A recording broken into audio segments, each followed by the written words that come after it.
Coming to tonight's instructional committee meeting. It is April 13th, 2026, and we have a pretty full agenda this evening.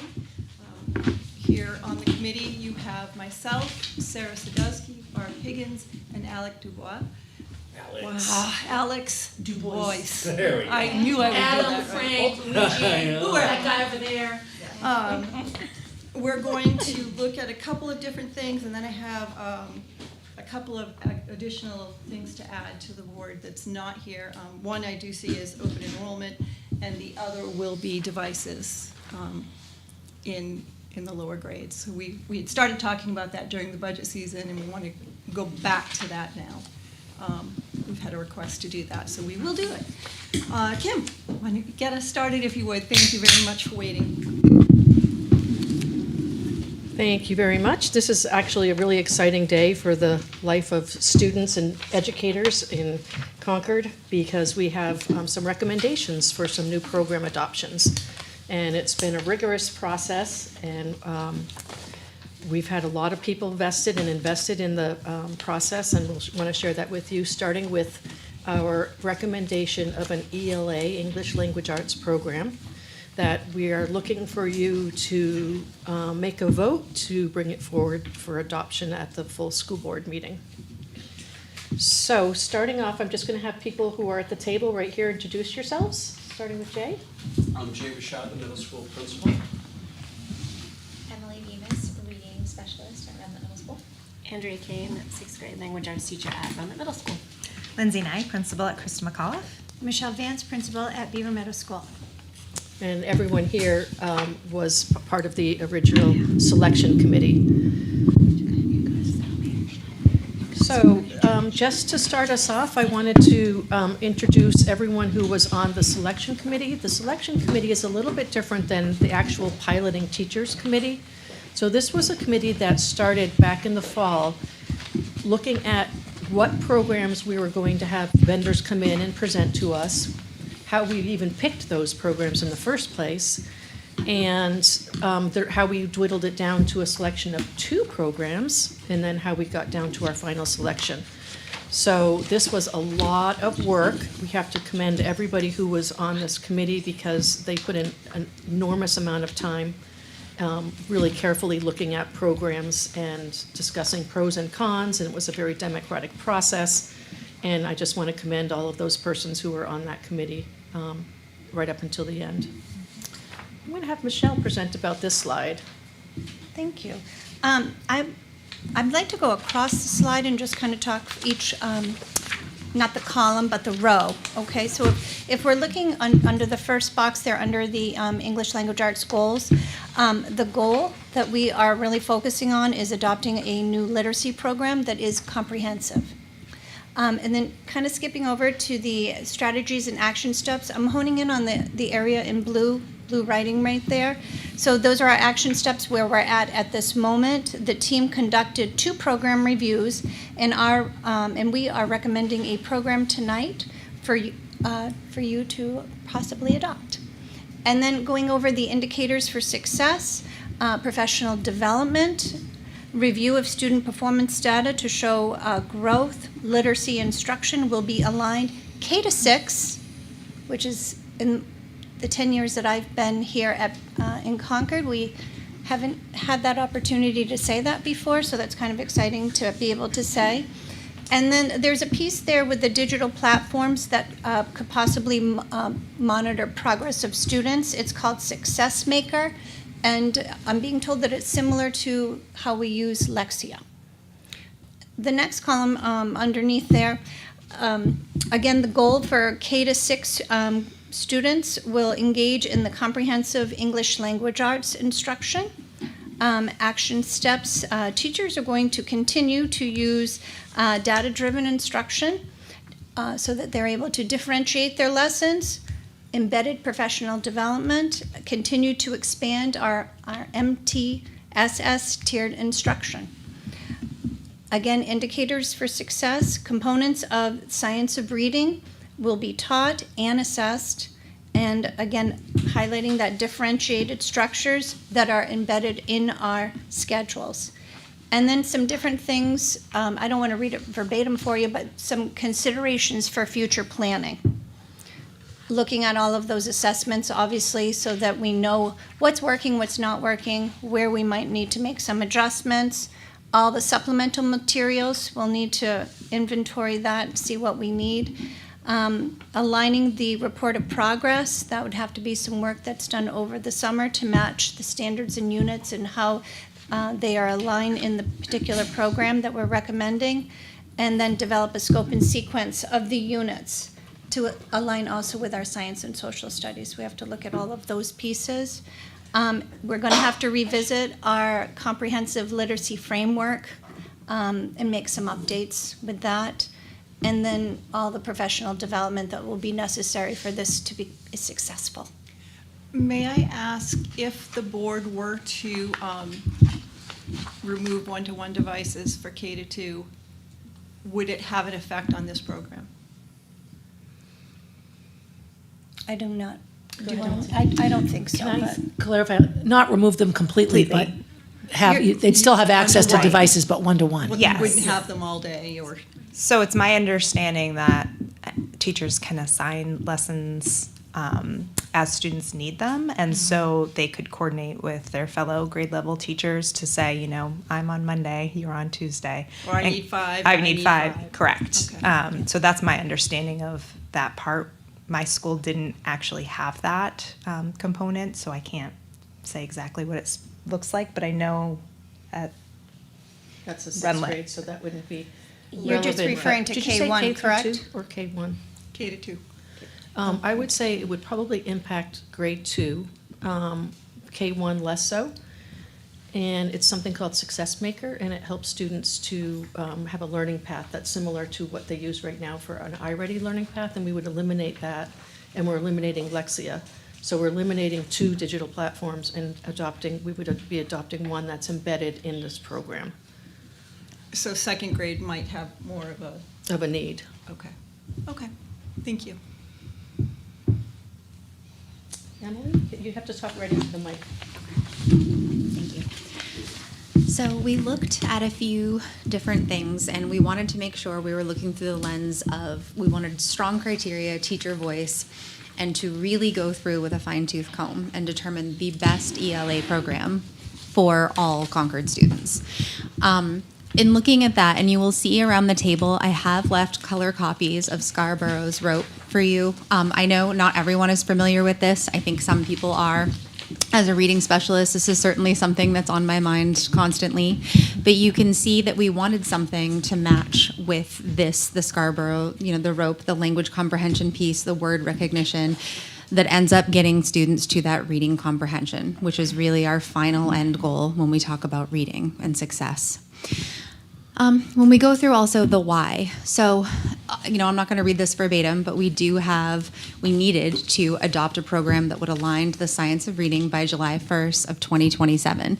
This was something that was difficult, I'll be honest, when Kim and we all the reading specialists, when we first spoke about this, we were nervous. We were a little bit scared. We didn't want to rush into anything. We wanted to make sure, and Kim was very clear about this, we were going to be very strategic in our selection and very strategic and very thoughtful in every step of this process, and I truly feel like we have been. The district-wide ELA data, it requires a review. We need to go through things. We need to look at things carefully. We know that. We have learned a lot about ELA, research, how students learn, learning progressions, and best practices.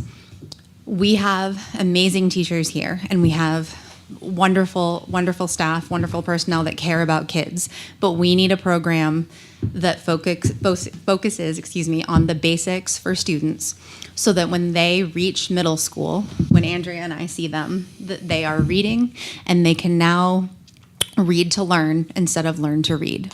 Because that is the point that we are at in some respects. We are still teaching them how to read at the middle school level. The programs that we reviewed, they're listed right here. And again, this was not a fly-by-night situation. This was something that was, I would consider it painstaking, Kim. I don't know if you agree with that statement. We carefully selected each and every program. We discussed, we debated, researched, we used ed reports. I know that's going to be the next slide that we're going to be discussing. We narrowed it down, and it was difficult. It was tough. But this is what we ended up going through. So we had the ones that are listed here. I don't think you need me to list each of them off, but those are the ones that those were the programs, that we had zeroed in on. And you have in your packet a rubric here, and that's every program that we looked at, we used a common rubric so that we had the whole selection committee. It's, I think it's in your hands right there. And the rubric at first, it was daunting. We all were a little overwhelmed. Andrea, I don't want to speak for you, but did you feel a little overwhelmed when you first saw that? Yeah, it's really long. It was really long, really considered. It was really good. It was very thorough, and we needed something with this scope in order to be able to make sure that we were doing this in the absolute right way. And that was important.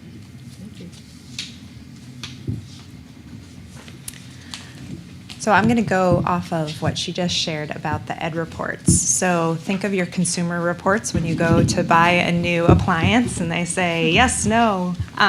So ed reports published a review for all of the programs that were listed before. We went through and looked at 3 gateways. One was the science of reading, a component of that program. Was it comprehensive through text, questions, and tasks? And what was there for teacher and student support? And so those were 3 areas that we examined each of those curriculums to make sure that what we were looking for was going to meet our needs. Just to give you some reference, Fontes and Pinnell was red.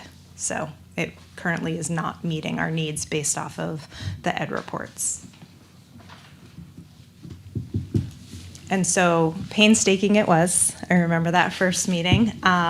These are what we ended up deciding to go with were Amplify, CKLA, and Savvis, My View and My Perspectives. My View is the elementary portion, and My Perspectives is the middle school. And so these are the teachers who so bravely agreed to pilot a new curriculum mid-year. We had a very wide range of staff who were willing to do this at all the schools. So in terms of getting a really good idea from our stakeholders, our teachers and our students, I feel very confident that we heard their voices, probably more than we had anticipated. So, and then you'll also notice down at the bottom there's that interactive questions and answer doc. This was set up so that as teachers had questions as they were going through the pilot, they could have one common place where all of our pilot teachers could go to see what commonality was happening between lessons, similar questions, and the 2 companies were really good at answering those questions, sometimes within minutes, if not within an hour. So teachers were getting that support that they needed to be successful.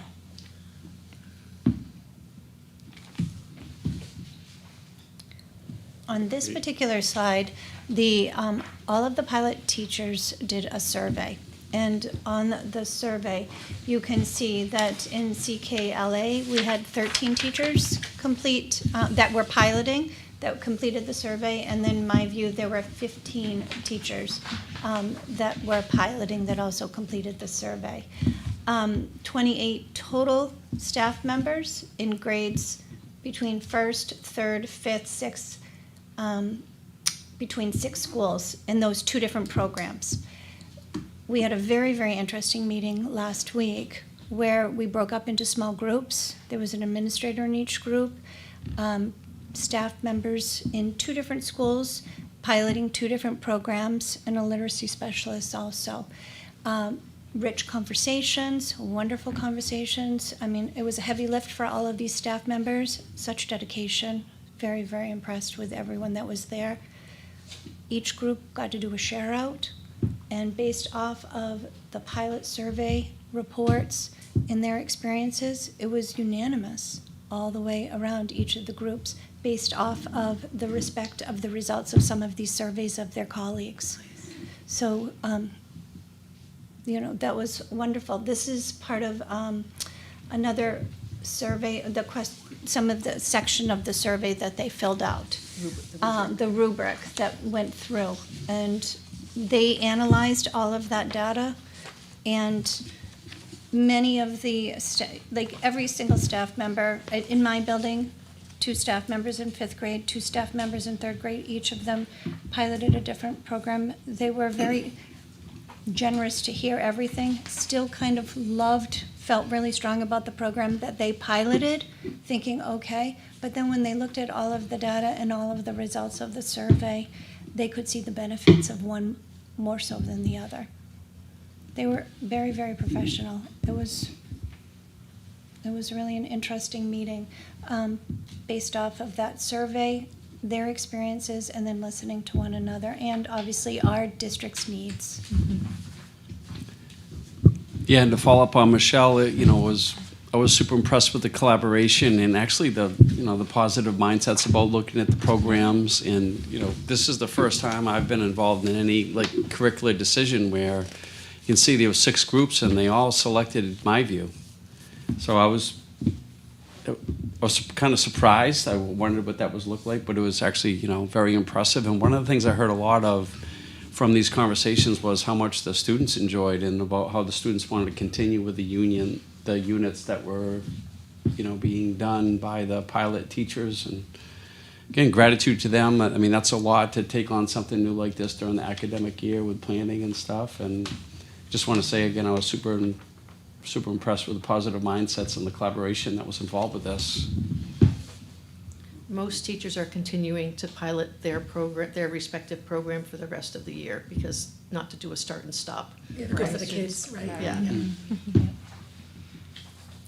Okay, so now this is the big unveiling of what we picked. All right, so we unanimously picked My View / My Perspectives, as it's known at the middle school. And what students will experience. In the elementary school, they'll get 100 to 120 minutes of daily reading and writing instruction. They'll also get explicit, systematic, foundational skills instruction in phonological awareness, phonics, and word study, which I'm very excited about to know that all of these kids are going to be getting that same thing. Very science reading, very exciting. And all of us, K to 6, will get a consistent 5-day routine in vocabulary and comprehension instruction using really high quality literature, that was across both programs. Really great vocabulary words, high complex texts. It was really good. Targeted foundational writing instruction, whole and small group instruction with increased differentiation and language support for multilingual learners. It's just really helpful for teachers in a district like Concord, where you've got such a wonderful, diverse population. This particular program translates in 100 different languages. Wow. Right.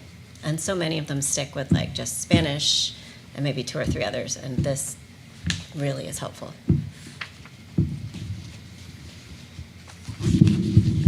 So, I'm all done. Did you want me to? So our next steps, as mentioned before, we need to determine if there's any supplemental materials that that are needed. We want to determine a summative assessment to use in year 1. Do we continue with iReady? That's our summative 3 times a year assessment that we use right now. And actually, one of the nice things with MyView is iReady talks to MyView, so you can get student performance data right off of iReady in the MyView program. That's convenient. Obviously, we're doing this presentation to you, and a goal for this committee is for us to be able to purchase the materials by the end of the school year for educators. And so MyView has said that they're willing to do 3 days of professional development at the end of June once school gets out. And for anyone who wants to get that early start, it's not required, obviously, but they'll do 3 days of upfront professional development. And then they have embedded professional development over the first 2 years. And typically that professional development, some of it would be on PD days, but most of it is job embedded. They come into your classroom, they model lessons. MyView actually came in and modeled a lesson in a 5th grade class. And we had release time so people could come in and see what it looked like with the professional person really, really intimately knowledgeable about the program. And then we need a success team set up for next year. to meet monthly and discuss how the implementation is going and determine any needs and supports. Do we have any, did I see your hand, Sarah? Did you have any questions? I did. I don't want to take this too All far. right. I think we all will have some questions at the end. Yeah, I'll hold We'll my wait on question. that. Okay, well, this is my last slide. Okay. This is the cost that will be split over 2 years. We're able to take the professional development out of it's not included in this price because we can apply for Title II funding for the professional development that will be needed. And Jack has already had a conversation with the reps, and they're willing to be very flexible with, in other words, getting all the materials in June, but not paying for it until after the fiscal year in July 1st. So the company has been great with their customer service, absolutely wonderful with their customer service, and really willing to work with us. So that wraps up our presentation, and we're here to have questions and anything that you need to know. Sarah, do you want to start? Oh, sure. Well, I just so appreciate all the effort that's gone into this. This is truly amazing. And so kudos to all of you for all this time. And it's really exciting, especially to hear about that ELL students did I understand correctly, may be able to access text in their home language. That's so exciting because, of course, like background knowledge plays such an important role in those foundational reading skills. And so hats off to all of you for not being satisfied with reading programs that have previously been on offer. I know I've had communications from voters who are upset with outdated ways of teaching reading instruction and have really tried to bring some of the scientific approaches in. I've seen several recommendations for that podcast, Sold a Story. Oh, that's a good podcast. Exploring the I've listened to it scandals twice. that have rocked like some of the data. So for you all to take the time and really go through in this painstaking way to find something that'll work for the majority of our learners is exciting. I did see, follow up? Okay, I did see in the slide that you did flag that none of these programs, or both of these programs, had concerns.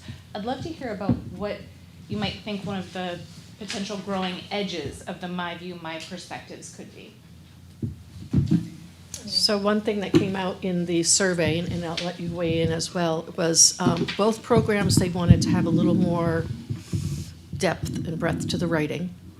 And both programs, currently the teachers are using foundations to provide those foundational skills to students, and they see it working, so it's hard to let go of it. Nonetheless, the possibility when we talk about supplemental materials is for us to use that at Tier 2 level, using Title I funds, so that we're not purchasing two programs that are alike. That was a decision that I took off the table for when we were selecting a program because it's a decision that has to be made over here, right? Yeah. Because we just needed to adopt a program. Customer satisfaction in terms of supports, my view was very, very high on that, and the other program was less. That's all that I picked up on in the survey. Anything else? Yeah, I think that was it. And I think when teachers are used to teaching and they just started Foundations, 2 or 3 years ago? And then looking at this new program, I think they were kind of like, well, I've been doing it this way, the way Foundations does it. How do I know this is as good?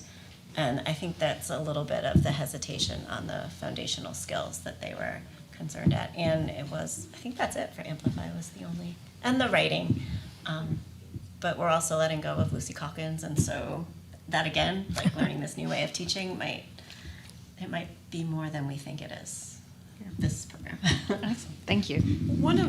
I have a couple of questions for you. One concern I heard, and it wasn't for this particular program, it was for the other, was the appropriateness of some of the stories. Did you find any of that to be a problem with this particular My View, My Perspectives? So I can speak to that. So Andrea actually brought in, she was doing Amplify. That was her program.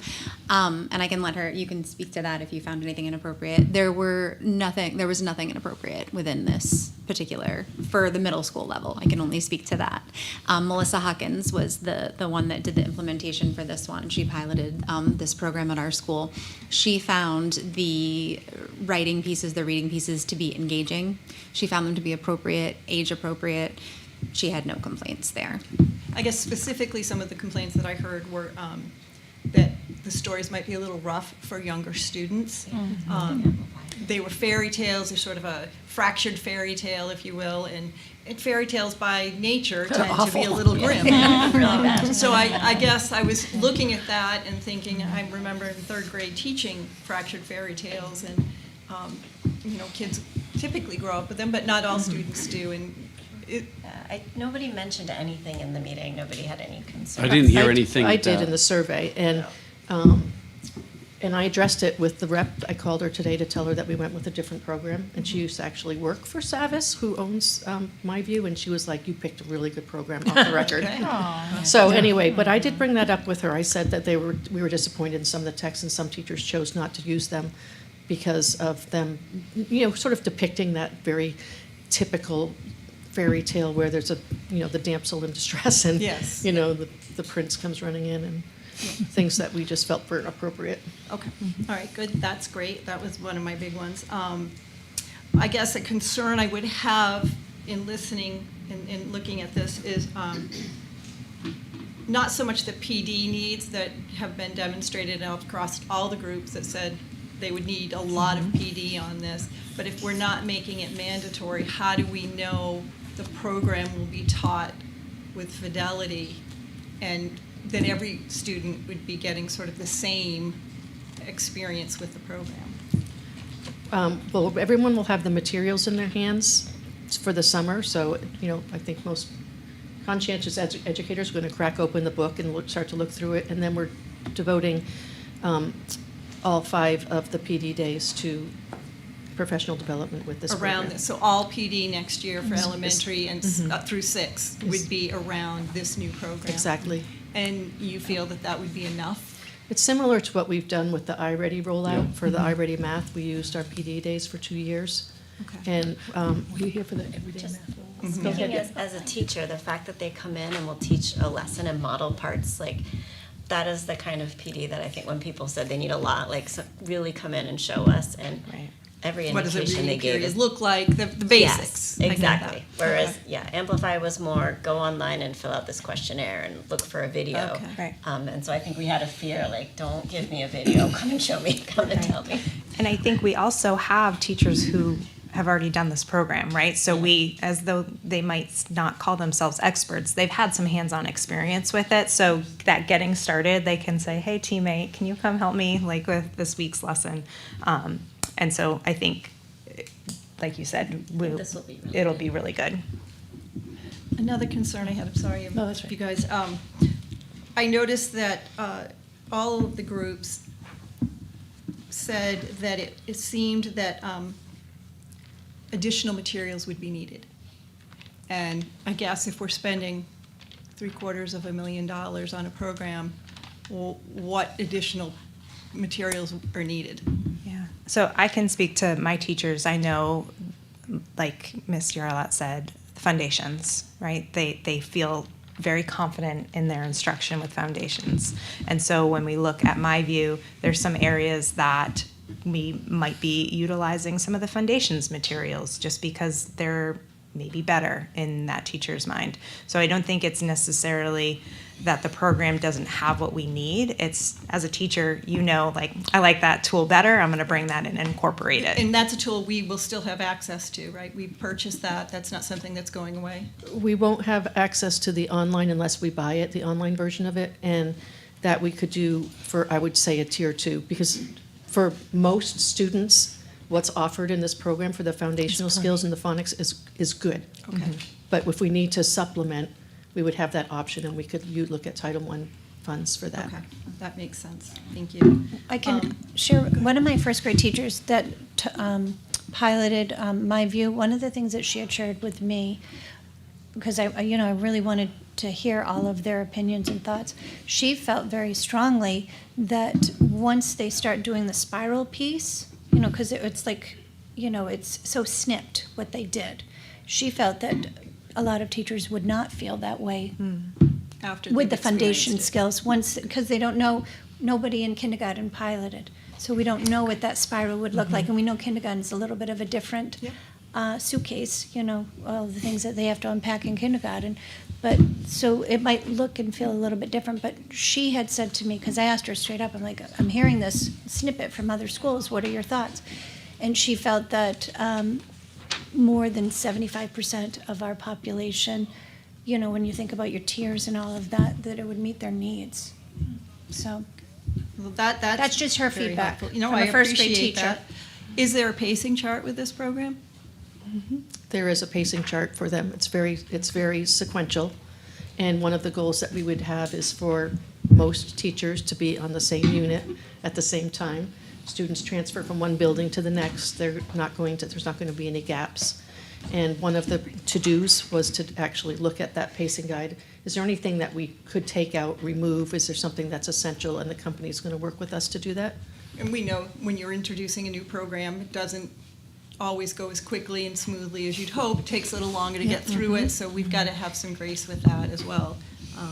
I understand that. Supports for struggling readers was my last. Do you feel that we'll be able to really reach our struggling readers with this, and maybe a mix of foundations? Yeah, so I can, as a special ed person in my previous life, I was actually really impressed by their intervention for struggling learners. There's a whole, another world within my view for our struggling learners.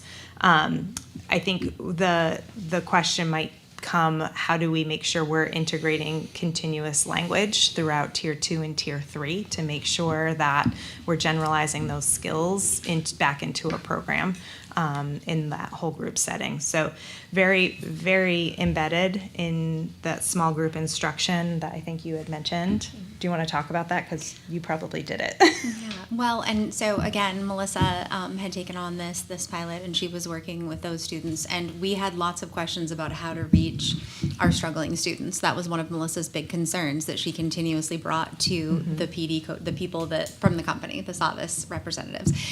They provided just one-on-one instruction with Melissa, just one-on-one, here's what you're going to do for a student that's struggling with this story. Showed her where to find things online, gave her ample suggestions. I was very impressed with that piece. I also did a few of the lessons with some of my Title I small groups and found them to be wonderful, very refreshing. Students were able to access them, and I felt connected to what they were doing in class. Great. Which is wonderful. And that's sort of my vision for Renlet next year in our Title I world, is I would like us to be supporting what we're doing in a Tier 1 classroom. I want to support Andrea. I want to support Melissa. I want to support, do you know what I'm saying? That's what I want to do instead of it being this separate piece.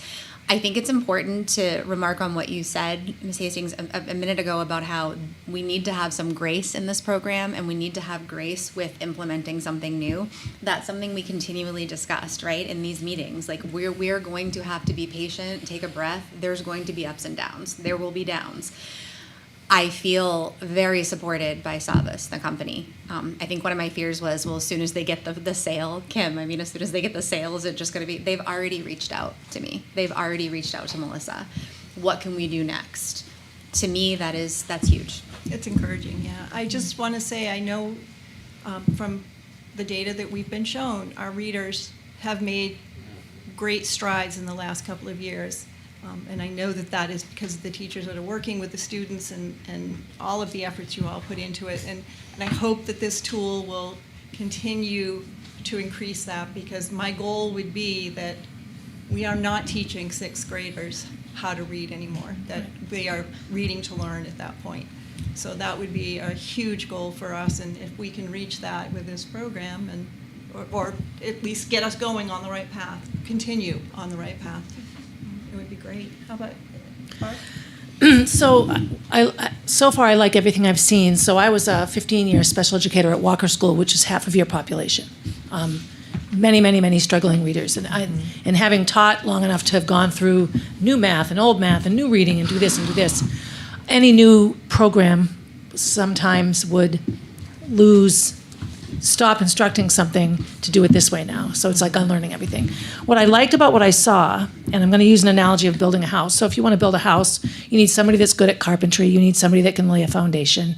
You need somebody that can wire it and plumb it. You need someone to decorate it, right? So you've got phonics, and you've got vocabulary, and you've got written expression, and you've got comprehension, and you've got imagination, right? So you have your interior designer, you have your painter, you have all these things.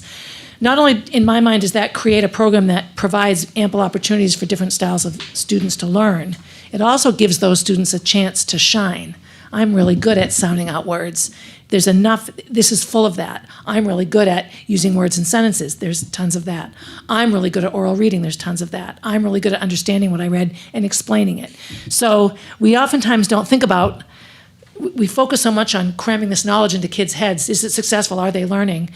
Well, to me, this feels like everybody can sit at a table with their strengths and weaknesses and have a piece of this that they're good at. Is that an accurate assumption on my part? Mm-hmm. Like it's from the not from my perspective on how well they're learning, but are they enjoying how they learn? Are they feeling confident in some place of it? Because it looks like I wish I had this. Yeah. I can say that the student engagement and enjoyment of this program was eye-opening. Okay. Especially because they had been used to small group instruction, right? And so now we're throwing whole group instruction for literacy. And I don't recall any They were behaviors where abundantly could not get over the student engagement piece. Well, yeah, then Like, there it is. The kids were like Right. thriving and wanting more. My first grade teacher, I'm doing historical fiction in first grade and I can't give them enough. She's like, I've never even done historical fiction before. And they, so they were like, Yeah. it was. That's It was exciting. powerful. It's Yeah, been powerful, that's powerful exciting. experience, and even the teachers that have, the seasoned teachers. Yeah. They're getting kind of a renewal because of how much the children love Yeah. it. Yeah. And based on the RSA, that requires us to get a comprehensive scientific Right. research-based Right. program, that's what we have. We don't have that right now. We have foundations, that's Right, it, for K right. through 2. No, this is all of it. This It's is everything. fantastic. So what was missing, or what is missing right now is that knowledge building, the comprehension building. The teachers are doing the best they can Right. to fill those gaps, Yeah. but that's, Yeah. yeah. Alex? So I heard that you mentioned that iReady assessments kind of line up with this. If you were to explore something besides iReady, have you gone down that route and thought about other options that could be used for that assessment data, that district-wide assessment? That is a next step. It's in our next steps, and that would be a committee decision to look at whether they use what's called Success Maker, and whether that would be the replacement tool. We didn't make that decision yet. We want to get a vote to adopt it, and then start doing all these other work that we need to do. Are there actual books that come with this program? Yeah, I was gonna say, I don't know if you're worried about the tech piece. I know personally, I don't want my kids on the screen all the time. Exactly. And they aren't. They have their own materials. They can write and they can annotate the books. It is in one big book, but it is a book of books, a book of articles. Yeah. Yeah, and there are Is it a online- consumable? It's a consumable. okay. There are online pieces you can use or not. You can print them out. So the kids could write next to the story that they're writing on a Yeah, question right that they next to have. the story that they are reading. Yes. And then you It's do got have writing online, on- I write all my books. you have online options as well, of course, and the company is very open about that. But we were open with the fact that we're really trying to get pencil to paper. We're really trying to get students. That's one of my big pushes at Roundlet Middle School. Andrea and I have been really right with our we've got hands. to have, let's actually do this, and that's where this handwriting piece comes in, and all of these components. I feel like teachers feel like they're piecemealing often a lot of things together. This is a conversation Andrea and I have, I would say, monthly. We're piecemealing, we're bringing in morphology, we're bringing in vocabulary, we're bringing in this. This kind of has it all, Everything. which is just amazing. There are middle school versions, the My Perspectives. I did bring those. Would you like me to bring those over to you so you can check them out? Yeah, I would love it. Did we keep the LLI books? We had a bank a few years ago, we did the LLI program, and we got an amazing group of books. We're going to keep those books. Okay. I'm going to pay the reading specialist to work a couple of days at the end of the school year to clean out all the old ELA stuff Okay. and unpack the new ELA things. Great. And we could even send some of those to the middle school if we needed to. We could, yeah. The fifth grade especially, fourth, Yeah. fifth grade ones, that'd be great. All right, well, thank you all very much. This was very helpful, so needed. I wish I wish I'd had this. From the special ed side, so do I. I would like to make a motion that the instructional committee bring forward the My View, My Perspective reading program to the full board for adoption for the 26-27 school year. Could I have a second? Second? Any discussion? Let's do it. All in favor? Aye. Anyone abstaining? Anyone against? No, it passes. 4-0. So thank you. We will bring it to the, the May board meeting for full adoption. Hopefully you'll have them by the end of the year. Thank you for all of your Thank extra you. hard work. Yeah, thanks for the work, ladies and gentlemen. That's tremendous. Do you see the I do section? Yeah. Like physically be like, like that's wild. Yes, does it all. Had some good unit topics too that were. No, you got Oh, yes. That's right. So cool.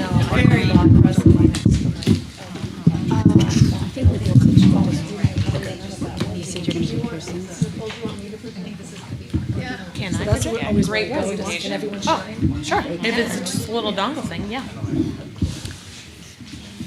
All right. What are we looking at now? All right, Matt. Thank you. Next, it looks like we're moving on to math, which sounds very exciting too. Okay, thank you. Now we have our parts of our algebra selection committee here, and similarly, we looked at lots of different programs. In this particular instance, we just landed on one program to pilot, and I'll just have people introduce yourselves, please. Jay Sargent, 8th grade math, Renland. Jen Charleston, math. I'm teaching currently Algebra 2 at Concord High. Nicole Barnett, curriculum facilitator for math and business. Joseph Guadagno, math interventionist, Runlet Middle School. All right. So we started off with a large committee of people from both Runlet and Concord High math departments to begin looking at curriculum review. So members of the committee, we have Ms. Yarlott, Ms. Chalaskis, Mr. Richard, Ms. DiNapoli, myself, Mr. Guadagno, Mr. Sargent, Ms. Woody, Ms. Bourgeois, Ms. Charleston, and Mr. Hastings. And we participated in numerous conversations throughout the course of the school year and all of that. So we'll get into that in a few minutes. Our reason for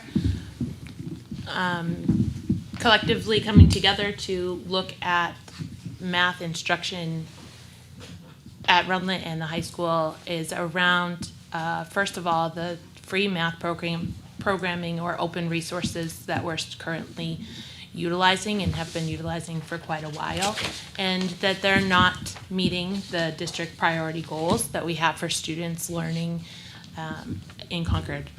So that was our biggest reason here, but we're also looking to increase accessibility for all students learning at Runlet and CHS in terms of math, increasing rigor, ensuring our future success of students and that they're career and college ready.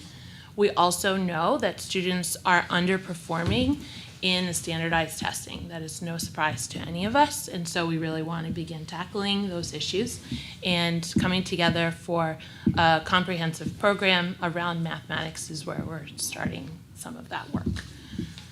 A bit of history. Back in 2013, we adopted Eureka Math K-12, which is an open source program. It does not cost the district any money for that program, and at the time, the Common Core was still relatively new, and programs were really just stamping their textbooks saying they're Common Core, and we found that that's not really the case and didn't have the things that we were looking for. So the district chose to hold off on that financial aspect and wait to invest in a program that would be more beneficial to students. So we used the Eureka Math, Great Minds Math. It's gone through numerous iterations of naming. So we used that for almost 10 full years in some form or another. Again, it is a free program, so there was a lot of adaptation that needed to be done by the teachers. And it was a lot of work. And so we're looking at something new.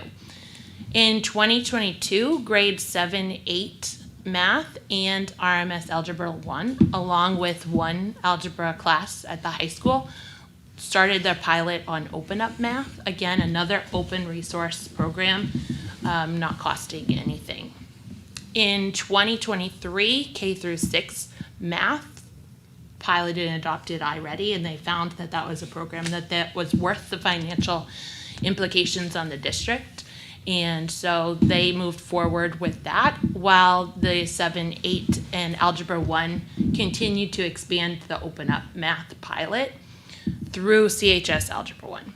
And then in 2024, we expanded into Algebra 2.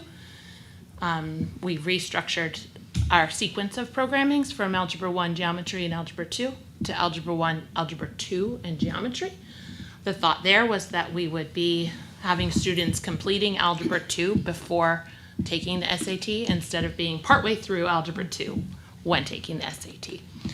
And then this past year, we looked at saying, okay, we've done a 3-year pilot of Open Up Math. Let's take a look and see where we're at with it. And we've found that since the K-6 iReady math program was adopted and they had created, Kim, you were a huge proponent of having a district-wide rubric for K-12 math and what programs look like and what are good programs. We were able to take that rubric that was created in 2023 and apply it to the Open Up resources.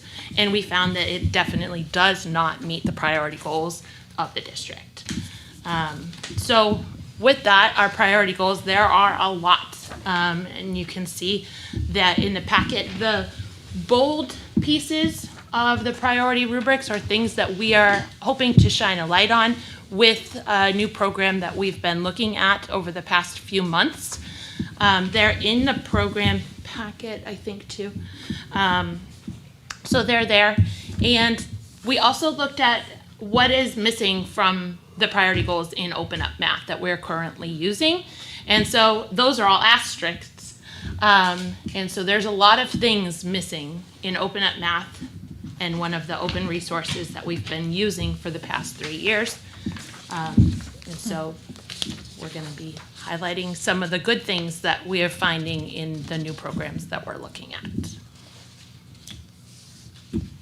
All right, so we're going to take you through just a few different pieces of what a program that we found called Carnegie Learning has in a variety of courses throughout Runlet and Concord High School.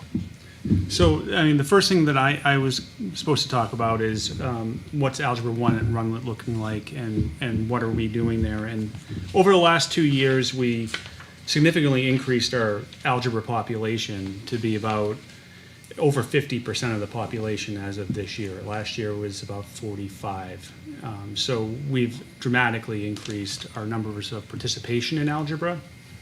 Many of these students want to do it, want to progress themselves and push themselves in math, and they will be, if they weren't in advanced 7th grade math, they will, we usually work with them and win and practice and to help fill in those standards that they missed for 8th grade and the pre-algebra standards that will allow them to be successful in the current year. I spend a lot of time, and my team spends a lot of time, thinking about alignment with the high school. What is the product that we're handing off to the advanced Algebra 2 teachers? What is the product that we're handing off to the algebra teachers within the school? And it's a lot. And the one thing that we noticed about Carnegie is that there is a robust system of tools that allows us to align with the high school. We have shared assessment databases to pull questions for tests. We have computer-based learning, paper-based learning, and skill practices that are specifically for our population of students. Additionally, this also allows us to interact with the other various areas that will have interest into what we're doing. So, in a nutshell, the number one thing for us at Runlet is alignment with what the high school is doing, but also, the tools and the ability to use these tools at a time when we're seeing quite a bit of engagement, both in people wanting to participate in algebra as well as in our WIN classes, which, for example, I have 36 kids in my WIN classes split over 2 days, and they work. They're doing their stuff. So the more tools, the better, in a nutshell. So, do you want me to hand it to you now? Yeah, sure. So in Carnegie, all the lessons, regardless of the course that students are in, have the same structure, set up. So there's always a getting started, a warm-up, an investigation. What that looks like changes from lesson to lesson.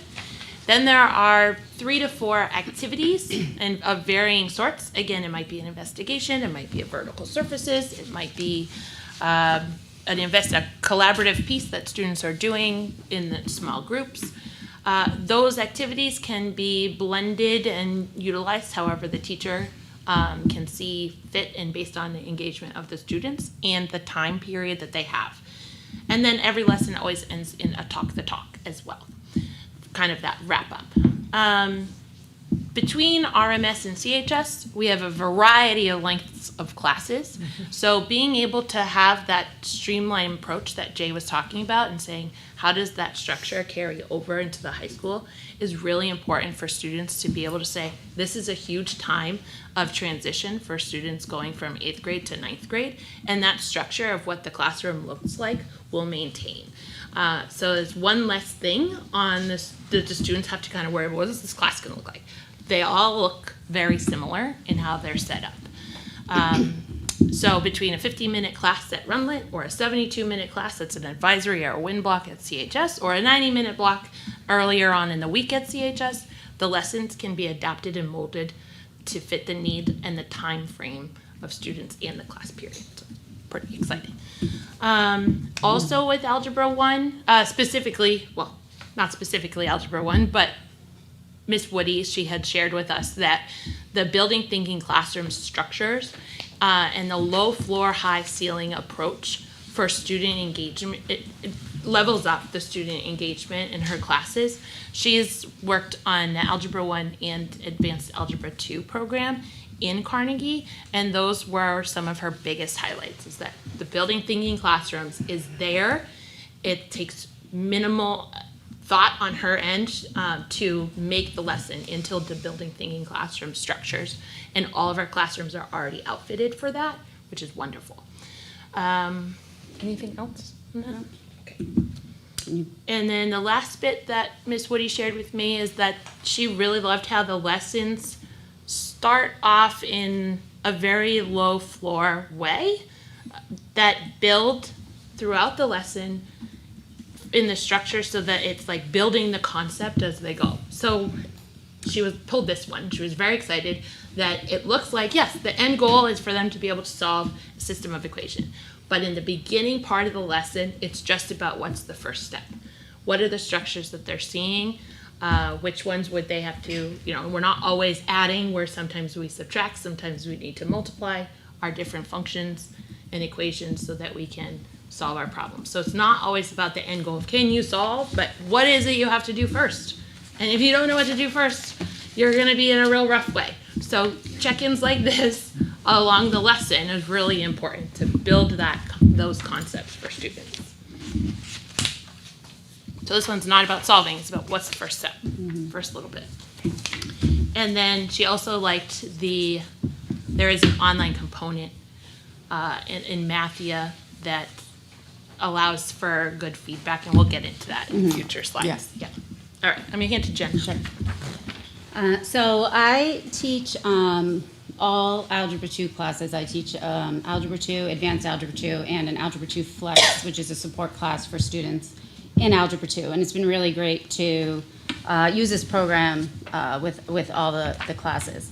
Some things that we really highlighted for Algebra 2 in our Carnegie program. I first just want to say that all these good teaching practices I know Nicole talked about with our goals, Though those pieces were not in our open resource, teachers we're finding them, and it was essentially the reason we're so excited is because we spent a lot of time finding the grade openers, the things that we can do on the vertical surfaces, what we can talk about, and this program kind of just brings this all together. So I'm going to highlight, just some things about it that we really appreciate, but there are things that we've been doing. It's just now we can spend our time just helping students looking at data and just instead of finding the material. So I just wanted to say that. One thing, and I'll talk about that on the next slide, is the math practice standards. And we talk a lot about the academic standards for mathematics, but the math practice standards are really how students interact with math in the classroom, in their life, and that was really lacking in our previous programs, and we've really tried to bring that in, and this program does a nice job with that. As Nicole said, there's an abundance of resources. We haven't even probably gotten into more than 30% of what the program has to offer in our pilot. That's definitely something we can grow into. There's definitely a high level of rigor for students and for teachers. I've found the level of accountability as a teacher using this program is just, it really ups your game, and it's been really good, I think, for us as teachers. And, we're up in the game for the students as well. And I think that's where the low floor piece of this, like the entryway for students, is really important. But the progression really builds the students from that low floor to hit these higher concepts. Lots of differentiation within all of the different resources. This is the first time since I've been at Concord High that we've had the same program for Algebra 2 and Advanced Algebra 2. Our last program was determined, actually, years ago, I think, that when we started the Open Up, we decided to continue with the Eureka. So we never transitioned the Advanced Algebra 2 from the Eureka due to rigor, and our calculus teacher feeling just pretty confident that that program met the needs for the students who would be going on to calculus. But this program has been amazing. I've just been so impressed with how well it can meet the needs of Algebra 2 and Advanced Algebra 2 at the same time with the same program. I'm very excited about it. It's been very fun. Very high student engagement, a lot of collaboration, talking, vertical surfaces, activities in the lessons, authentic real world problems, and some really good progressions. So these are just quickly the math practice standards, and this is just, I'm sure you've seen them, but they're really they're definitely just as important as the academic standards because it's how students relate to math, their experiences with math, and that really doesn't have to do much aside from the precision with the actual solving, getting the correct answer. Like, can we talk about the math? Can we understand my friend's reasoning in their problem? Can we make a model? Do we know what tools might help us in this problem? So it's a lot of different ways of engaging with math and having a very positive attitude toward math and a good relationship with it. And this program brings a lot in. So this is, I tried, but so this is like a progression of, we're in a polynomial functions unit, and this is a progression of students working with a real life polynomial function. The one on the left, the play is our work, is something that we start at together, and it's just a graph. It's about a video game, which everybody was super into, of course, and it was this company, and it started with very open interpretation of what's happening in the graph. Like, where do you think they might have fired this employee, or they released a new video game? And so it gave the students such a great opportunity to talk together, and they picked, they put their letters on, wherever they thought. And they had to collaborate and agree with their group. And then I just took a picture of one of my classes where I had them come up and they wrote, where they chose to have all their things. And we talked about it. It led to a really good class conversation about interpreting the graph and if there's certain events that could have happened in more than one place or if it didn't make sense. And from there it moves on to a more specific graph and reading some information from that, and then on to eventually the students actually creating their own graph based on certain criteria and et cetera. But as Kirsten picked out in her slide, the program does such a great job at starting students at a place that everyone can access that is really not very common in math programs. Math programs tend to just throw all the big math at you really quickly, and in every lesson, the beginning of the lesson is so open-ended that you can come in wherever you are, and through conversations you can, hear other people's ideas of things maybe you didn't think about before you actually have to start in on that work yourself. So it's cool. So this is just another example of some really, really good whiteboard activities, vertical surfaces, sorry. We have vertical boards around the room that the students work on a lot. And this activity has gone on for a few lessons. It's great. It just gives just different characteristics of graphs, and can you graph it? Can you make a graph that is an even degree with this end behavior, this minimum? And so it's constantly practicing vocabulary, extrema, absolute minimum, maximum, and in a different fun way. Sometimes the graphs aren't able to be drawn, and they need to say why that is. And it's so good that I just kept starting class with it every day, like just making it up my own, because it just really was a cool, fun way to get the students engaged with the vocabulary. And they work with groups at the board, so it's a collective effort. So the students, we do always pass the marker, every question to a new student, but no students are put on the spot. And then eventually it just progresses a little bit, and then the students, the criteria becomes a little bit more specific. It starts, pretty open-ended. Can you just draw a cubic function? And there could be, endless ways to do that. The activity 2 that you see here, this is encompassed in every lesson, and this is a really cool math practice about critiquing the reasoning of others. And there's always a problem or two in the lesson that has a student or two students solving a problem in a different way, and either one's right, one's wrong, they're both right, whatever. And there's a lot of talking about that, and justifying your reason where you might not be sharing your ideas, but it's kind of a neutral party that you're reading through doing that. So that's really helpful. Thanks. This I just wanted to pull out that the students, these are consumable workbooks that the students have, and we really have not had a lot of notes and resources in books for students that we've used in the past. So if a student, if they didn't take down a lot of notes in the lesson, or they missed the lesson, there just wasn't a lot of reference to go back to. And this program has excellent references within the lessons. And in this particular lesson, what I also liked is that they had pieces of that done for you, and then it went on to quartic and quintic, and then kind of showed the students how maybe some notes would look, and then kind of led them through a graphical organizer to take their own notes. But every lesson has very good notes and worked examples for the students, which is definitely something that we haven't had in the past, which is really helpful. Thanks. This slide, so this is about making sense of word problems and persevering through them. Again, kind of back to the math practices. Word problems are a tough one for kids, and this is from a rational polynomials unit, I think, that we're doing with our advanced algebra 2. The first problem that you see with the pictures there is a startup problem that asks the students, if you take a cup of the cranberry and put it into the ginger ale, and then a cup of the ginger ale, put it in the cranberry, which one has more does one have more cranberry than ginger ale, or whatever? And it asks them to kind of write a argument about it, which I love, which is really cool that the kids can actually write about it, try to defend it, talk about it in the group together. And again, that goes back to some of those math practices.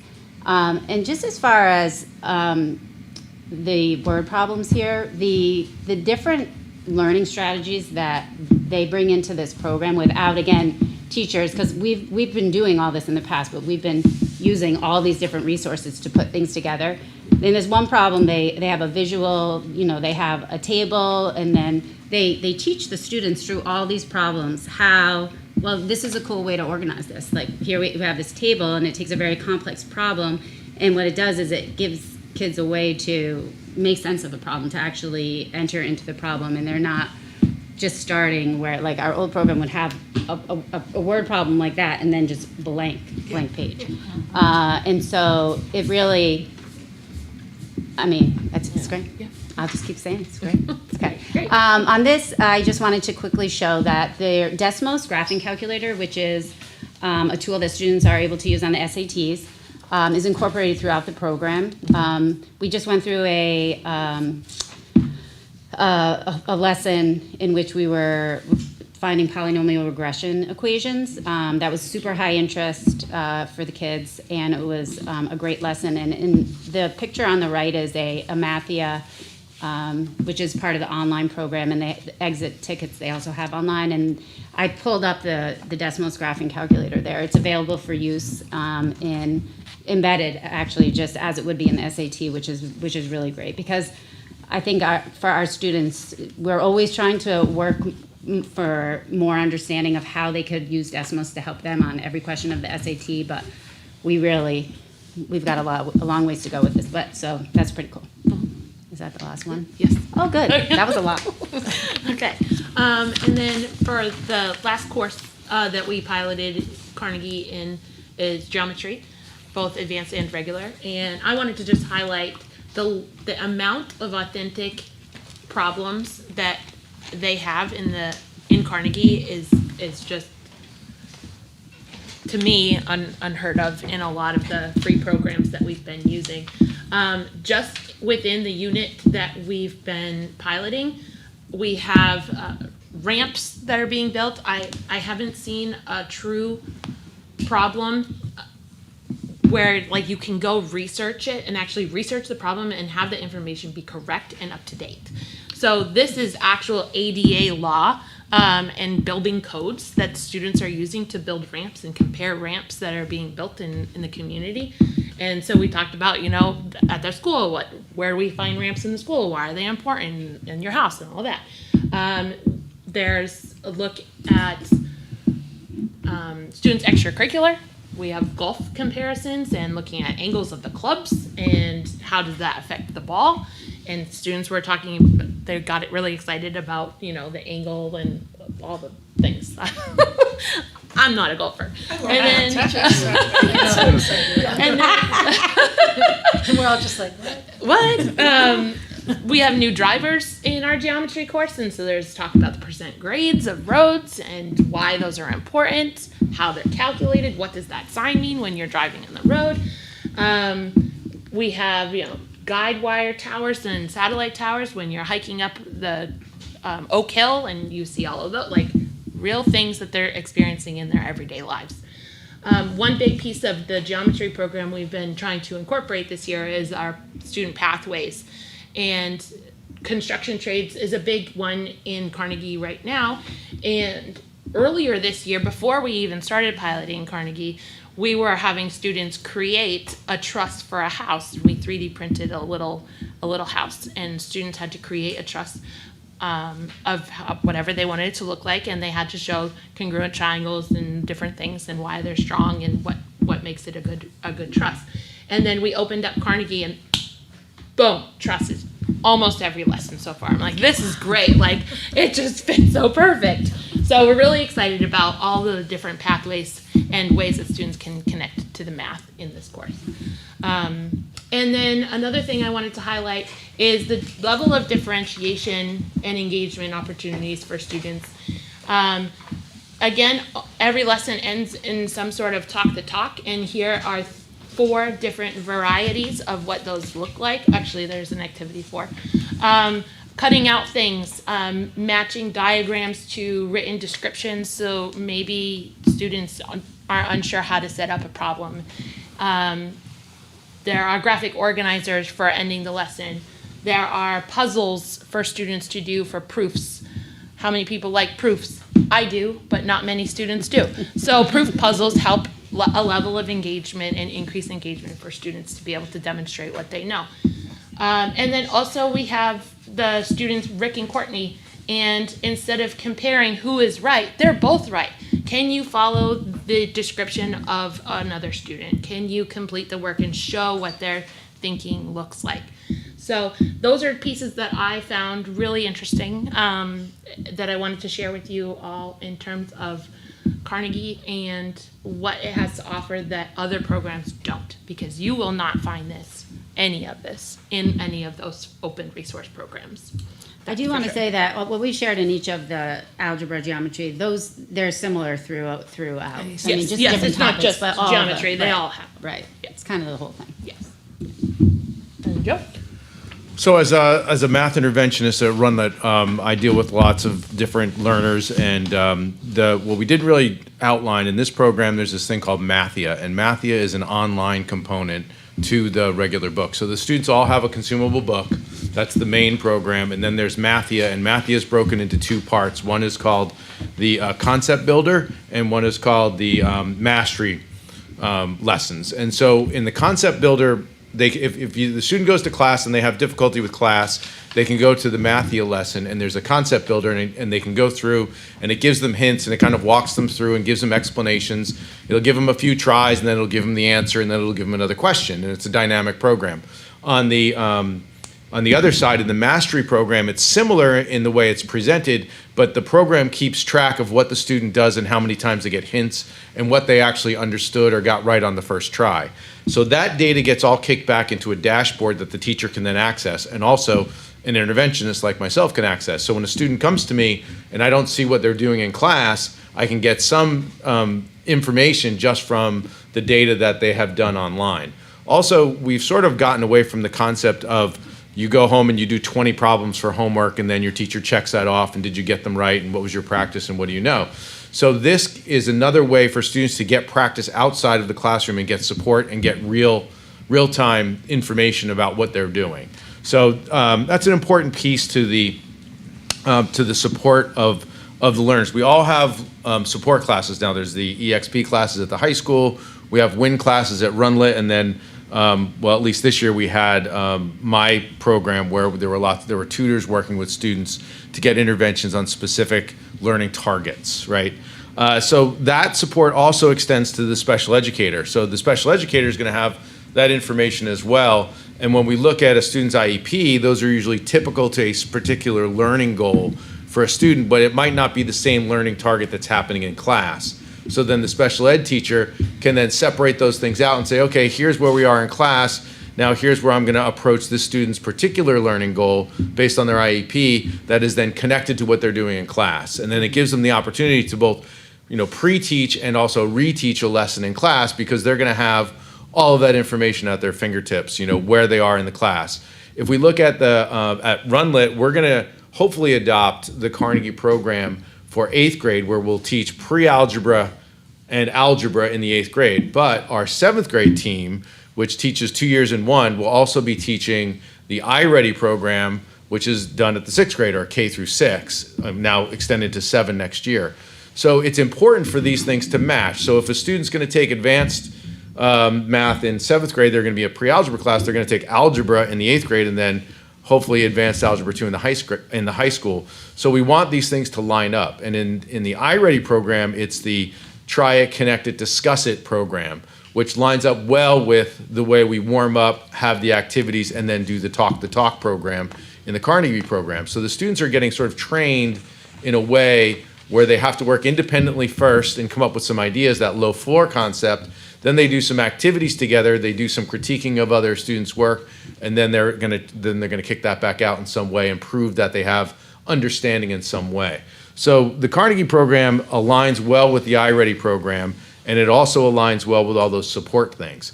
On the other side of the coin, where we have extensions, now we have the ability to say, okay, this student has mastered this particular concept, but because we're vertically aligned all the way through Algebra 2 and geometry, now that teacher has the ability to go look at some more Algebra 2 questions that would be extended on this lesson. So rather than just coming up with more of the same, it's more better, or better things, or more difficult, or more rigor for that student to try those programs.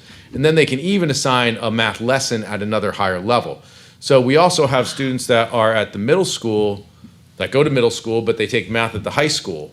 So what does that look like in terms of connecting those things. So if a student misses a class at the high school, where do they get support at the middle school for those things, right? For that class they missed, or if they have to retake a test, or if they have to do if they have to prove competency before they can retake a test, whatever that is. So when we're vertically aligned all the way through, then the middle school teacher might have access to that information that then will help extend the learning of a lot of learners as well. So that's two major pieces to the breadth of the program in terms of what it can do for us. And growing into the program, as Jen said, we're probably have unlocked 30, maybe 40% of the material resources from Carnegie. There's a lot left to dig into.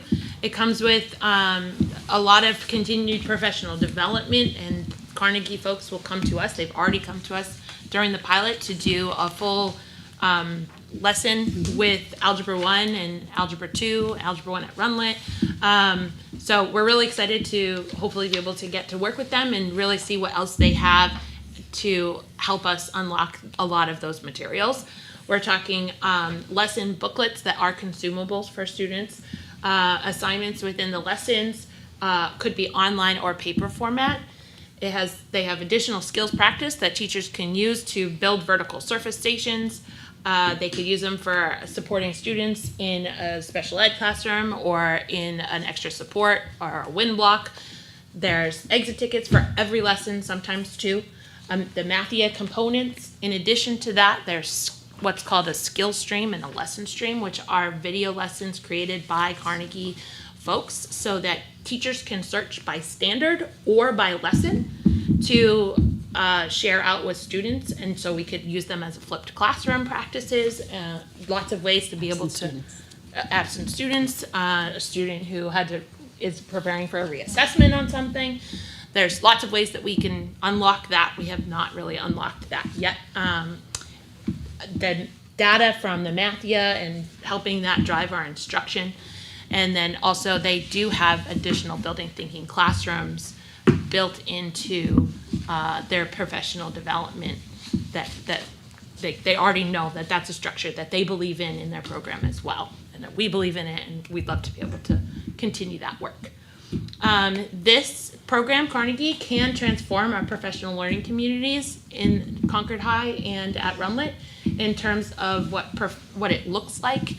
Right now, with open source resources, we are rebuilding assessments. A lot of our time together is making things accessible for students, creating exit slips, formative assessments, finding those things because they're not available in the free programs or they're really bad. Prepping modules for printing. Again, you get what you pay for in terms of there's a lot of time and energy that needs to go into making the work look professional enough for students to have. They're free. So all of that is already done with the Carnegie Learning.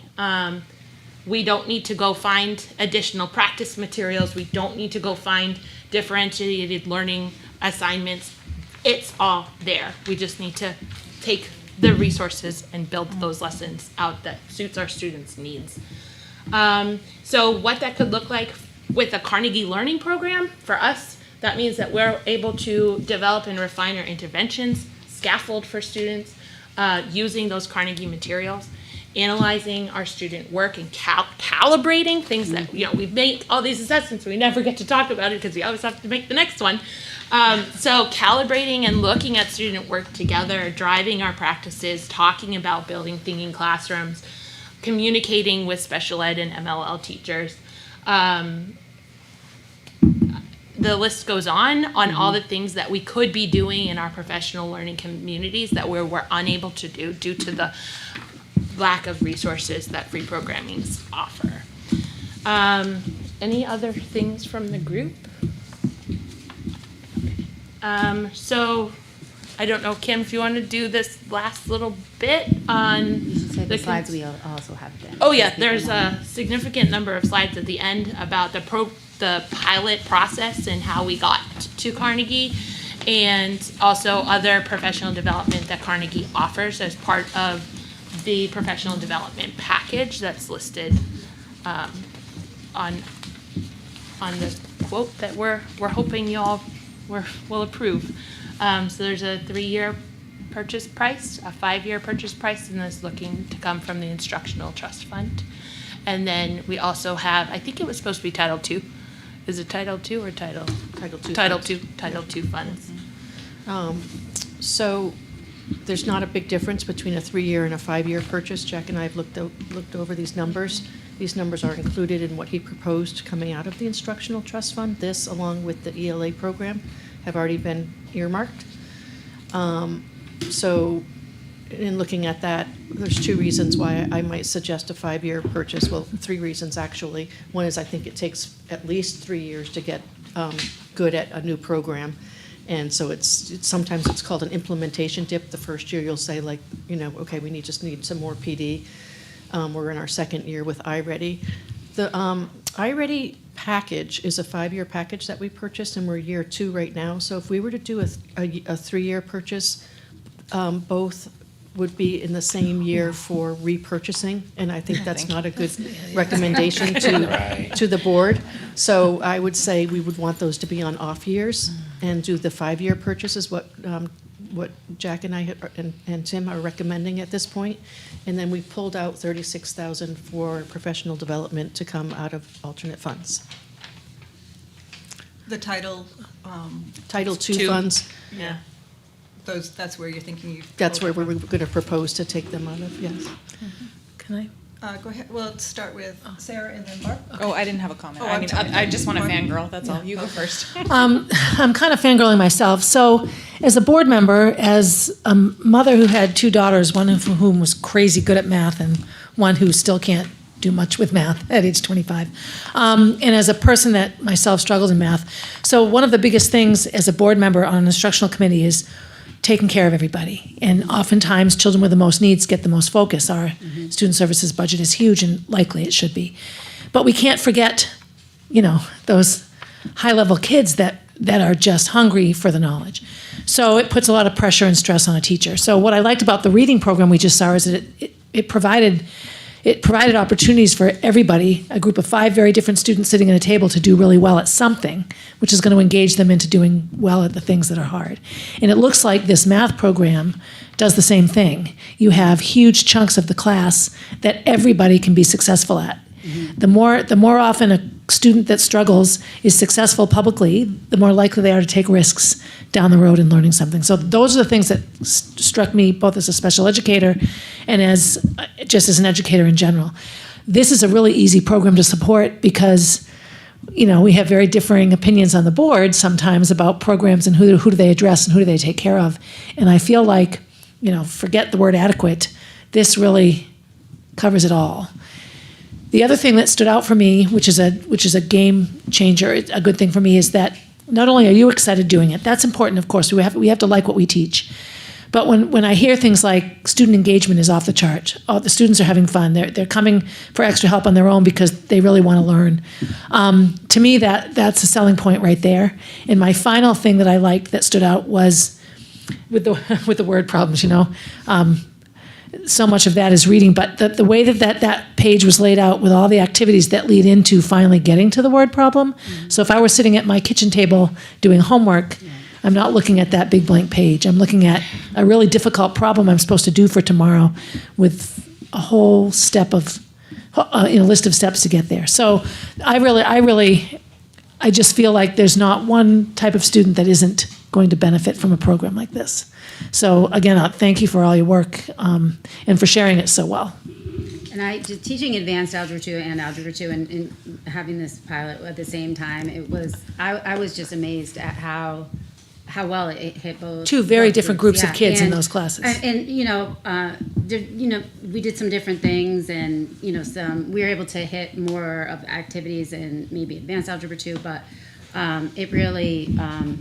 I don't know, it just has such a good entry point, and even that entry point, an advanced Algebra 2 class versus an Algebra 2 class, and they just come in from different ways sometimes, but I mean, it truly hits both groups, all the kids very well. And assessments, I realized we didn't talk about the assessments, but they have an assessment bank of performance tasks.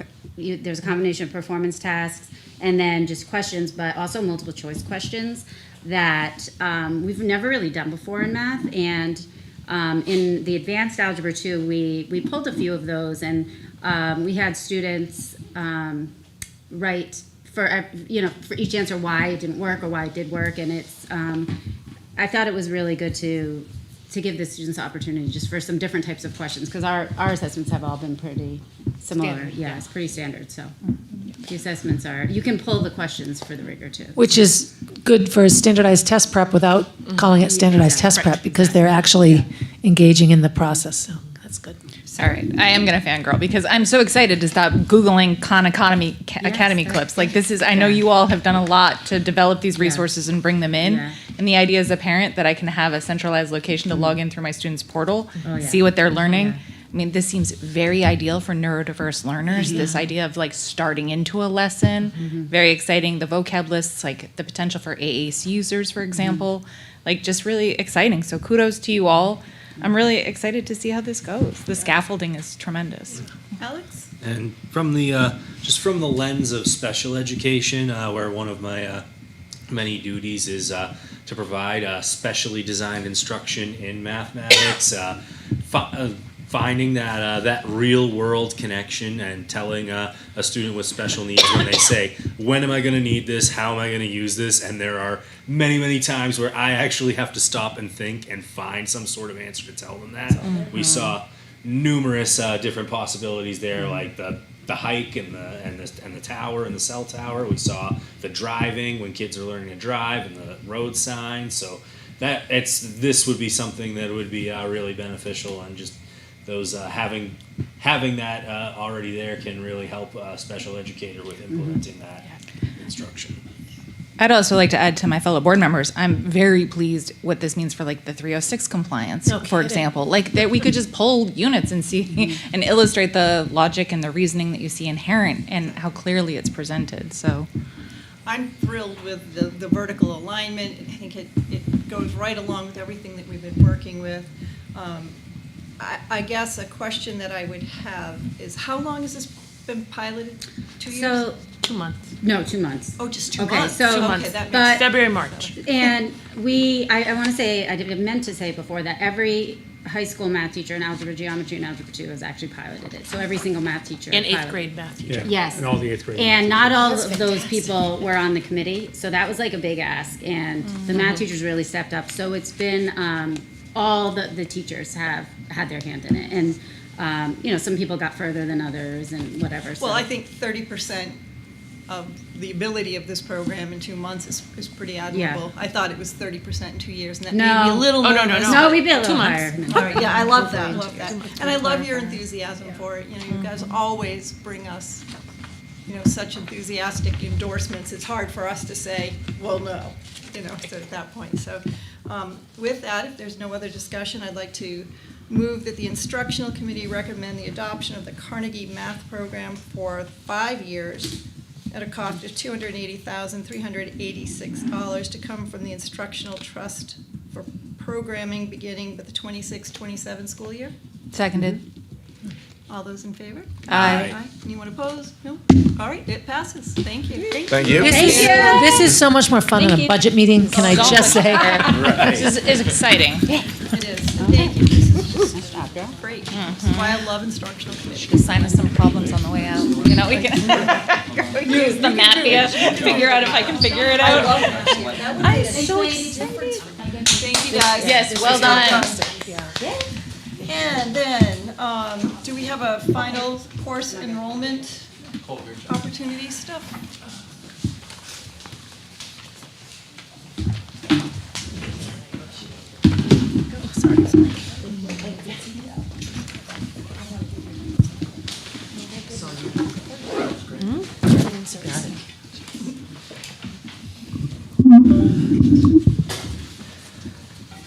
While this is loading, I'll just say I've had the good fortune of working with the math department at Concord High School for the last couple of years, and the time and energy they've put into finding the right program is unparalleled.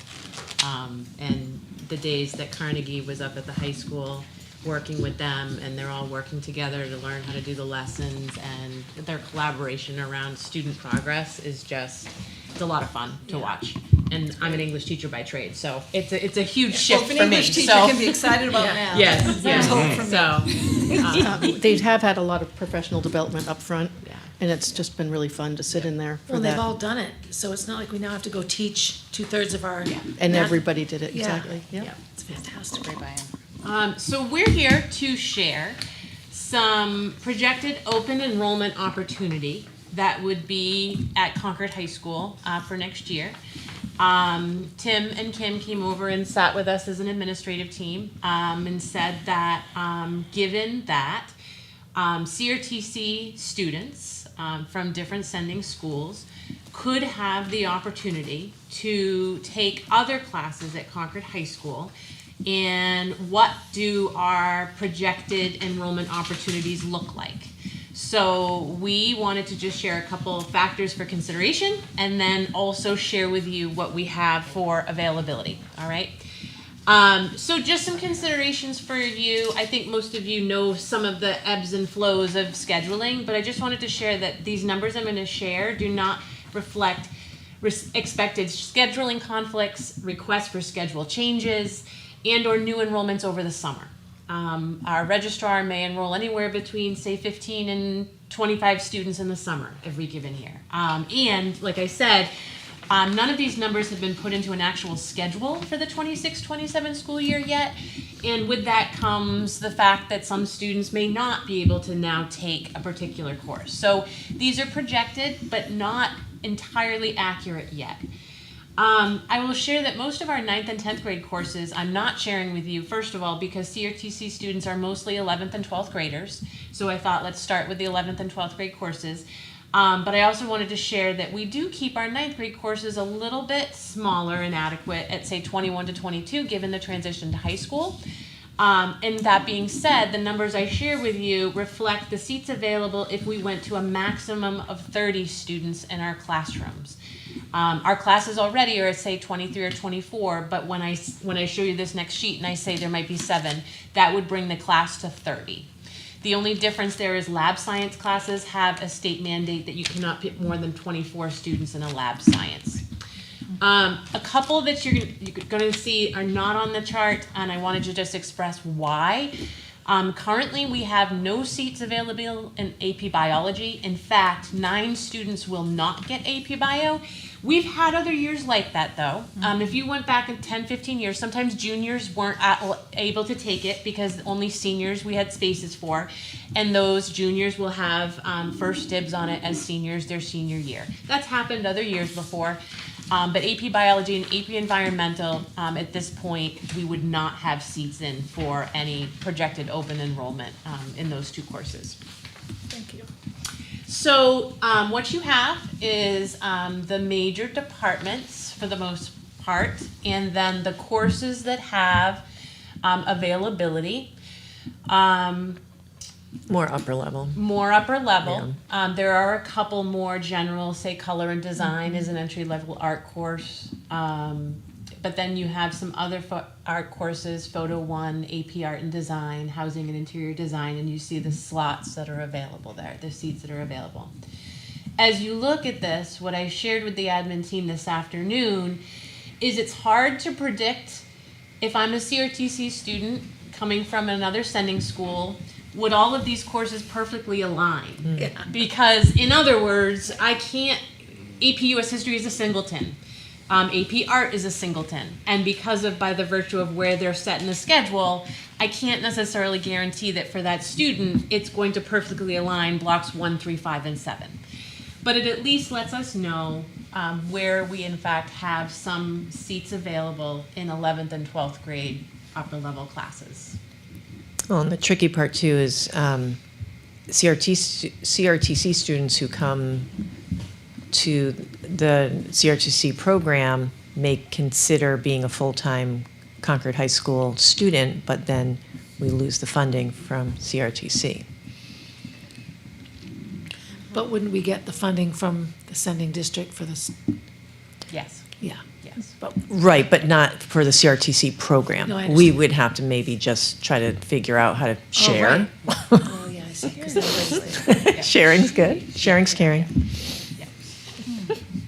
Do we have any information on capacity at RMS or elementary schools? So right now, the board hasn't looked into or asked us to look into the, what do you call it, seats available at the middle or the elementary school. So we've only focused on the high.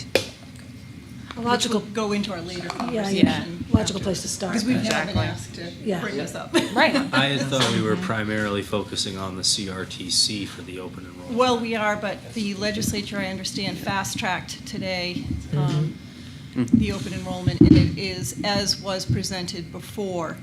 So we are being asked now to make a recommendation to go to the policy committee on open enrollment. So we need to have some conversations here, and they thought that should come from the instructional committee. So we will be asking, we are asking right now. For middle school Yeah, and we will- elementary numbers, yeah. We we're gonna will need- have to, we're for gonna June need- 30th, to what Brenda is sharing, is by June 30th, have a policy as a district, how we're approaching open enrollment, how many we would receive, how many we would allow to leave as well.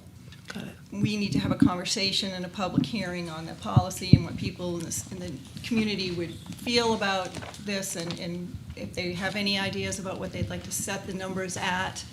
It's a very difficult thing. It's ever flowing and changing, and we could make a policy that then is null and void because the legislature changes their mind again. So it's just one of these exercises in frustration that we're tasked with. But we can do that. And it could be timely. We know we want to revisit student Exactly. ratios at the Right. elementary school level, Anyway, policy-wise, yeah. anyway. Yeah, and so I think, part of, what do we do? How do we go about this? And I think that evaluating the building capacities and the limits to avoid overcrowding, that's critical. That's our first and foremost. We need some transparent policies that we can get there and communicate to people. We'll need some marketing strategies if we decide to go forward with this to showcase our strengths, which all they would have to do is watch these meetings because there's a lot of strengths that are here. It could be a potentially competitive environment, and we want to make sure that we're well suited to make use of that if it happens. We need to analyze the potential fiscal impacts on open enrollment in our schools, and both positive and negative. So that's an important thing, and obviously monitor SB 101 and House Bill 751 or West, yeah. For future changes that they come up with, and also. We've got to keep an eye on the transportation, because right now I believe that we're not responsible for transporting. We are not responsible for transportation. Either way, right? Right. They're correct. There were iterations that suggested that families could get their child to a nearby bus stop of the district they chose to go to, but again, even that would be contingent on us having the seats on the bus. And finally, I think we've got to have some contingencies for potential changes to anything that could happen, so that we're not caught unaware at the last minute, because that seems to be how these things are happening. So those are all, I think, where we need to head with this. This information is very important to have. We thank you for that. Do you have any recommendations if we were to go forward with recommending, especially for starting maybe with CRTC, in and out numbers? It's hard. We talked about that this afternoon too. It's hard for me to look at these numbers and say we have room for X number of kids, Yeah, because it's just really going to depend on the individual student's path and their interests and their passions and aligning that. So it's difficult at this point in time for me to look at, say, okay, well, we have this many seats in English, but this many in math. Okay, we can accept this many students. I think It's not I like think a it's seat not a building. perfect science. Yeah, no. It's more likely than not with CRTC is, the reason the board originally talked about the arts, world language, AP levels, because those are some of the programs that are likely cut Right. when you're going through tough budgets like we just went through. And the idea was that these regional schools are coming to us for CRTC programs. They may have done the drastic cuts to their music program. Perhaps a child may have an interest in music, and we have that program running here, so we'd give them access to it. So I think really from the CRTC lens, it's going to be as, students become aware of what we have available, seats available, programs available, and it's putting it out there to them, and the avenue of sharing this with them is through the CRTC office. Essentially, what we have to offer, and if they're interested in. And again, I think it's going to be, to Kylene's point, it'd be hard to say that we know number that we'd be able to take on, but I think we would be able to filter that through that office based on interest generated as it's coming through, that students who may want to take on AP music theory that's not offered in their home district. And they're also participating in our newest program there, what is it called? I'm sorry, the digital media and design with the theater also worked into it. They may also want to access our AP music theory. And if that's the case, we have 12 seats available. And we'll also have more concrete data once we actually have our schedule built. Exactly. Yeah. Is there a date, Tim, that we have to have a policy set by? So we have to have a policy June 30th, essentially. There was questions asked, do we want to set it at 0 in, 0 out for now so that we have something in writing? And that's a recommendation they would have us make as the instructional committee to the full board in June. What are thoughts on that? Yeah, we were talking, to Brenda's point, 81 districts voted in favor of this. Vast majority voted 0 and 0. So they took a policy, they voted on a policy, their community voted in favor of it, they put it in place, but it's 0-0. So what they did is they reserved a spot, so when the time comes, if they're faced with it, they would be able to go back and adjust. So we put the policy in place, and then we go Then we can adjust it as needed. Yeah. Right. But CRTC is live right now in place, that is a reality. So if we did a 0 to 0, if we recommend it for the June meeting at 0 to 0, does that will affect negatively perhaps CRTC? Couldn't it be exclusive of CRTC? The current legislation allows them open enrollment already, regardless if we adopt the So it law. wouldn't We should include a provision that addresses what we talked about if we want to go down that road. I mean, one of my deepest concerns is that the legislature has been unable to answer very specific questions around special education. And so, as a school board member, I can't help but wonder how many of our CRTCE students are on an IEP, what the school district would be liable for, should they want to take advantage of our amazing offerings, which they should be able to do. It's just there are so many unknown questions that, yes, is 0 in, 0 out for now, until we know more, with maybe a carve-out for CRTC. I mean, a lot of these courses, by nature of the fact they're upperclassmen, I wonder about ELOs, for example. Like, And that could... That's already worked into the CRTC experience, through their work-based learning. Yeah. And with open enrollment, I think I mentioned this back at our board retreat. One of my concerns that going back to add on to Brenda's list is just regarding retention. We do, as we've seen tonight, we do have many great selling points. We have the CRTC program. It's what we would need to make sure that we can keep our population where it is. Make sure that we're not losing our students to other sending districts.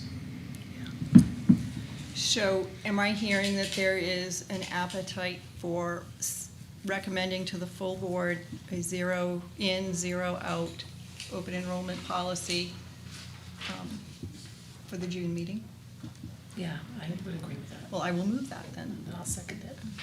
Any One quick further discussion. discussion? Do we need to have a codicil, a carve-out for CRTC, or is it just two separate things? What we can do is we can bring this suggestion to the policy committee and let them dive deeper into it. Okay. So- Right. And we could also say, I mean, case-by-case basis for CRTC students as well. Have And the policy committees right here. Right. I believe that's how it That's- would go, right? It wouldn't necessarily go to the full board, it will go to we'll send it to the policy committee so they can deal with that later this month and be ready for June. Goal would be policy committee between now, May, and June, and then policy committee would bring something forward to the full board in June. All those in favor? Or I'm just discussion? curious Sure. if staff have any thoughts about that course of action. That seems to be what a lot of districts are doing. Yeah. Okay. I think we're all just waiting for I know. direction. Clarity. Yeah. Okay. All right. All in favor of sending this to the policy committee at 0, 0? And all in favor? Aye. Aye. Anyone opposed? You know, the three of us are the policy committee. Oh, So perfect. the only you motioned, you seconded, right? Yes. Okay, thank you. So, great. So now it's in the policy. So we got you. Thank you very much. Thank This you. is really Yeah, helpful to thank see. you. Wow, and again. Thank you, Kylene. So impressive. Is there any other business this evening? No, motion to close? So moved. All those in favor? Aye. Aye. This meeting is closed. Thank you. Thank you. That was a lot of.